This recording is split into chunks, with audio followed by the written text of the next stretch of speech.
बदरिया से आई मोरी खड़ा बड़ी ओढ़ी के चदरिया बदरिया से आई बहारी।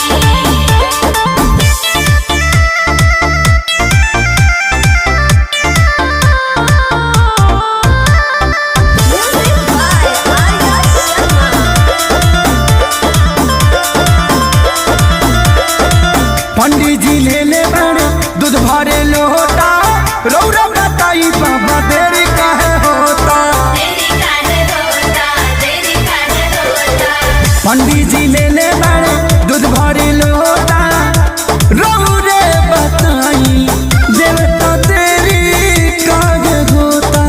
तो केहू बउआ से बाटे केहू सहरी कबरती खड़ा बाड़ी ओढ़ के चदरिया बदरिया से आई बहरी बड़ी खड़ा बड़ी ओढ़ी के चदरिया बदरिया से आई बहारी।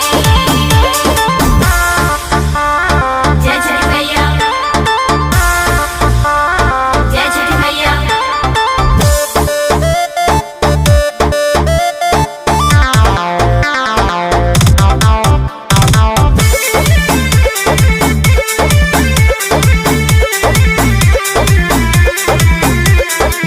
दो दिन से भूखल पियासल पूरा देश जी खड़ा के सारी सुबह अखिलेश जी।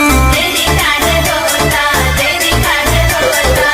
दो दिन से भूखल पियासल पूरा देश जी खड़ा के सारी सुबह अखिलेश जी।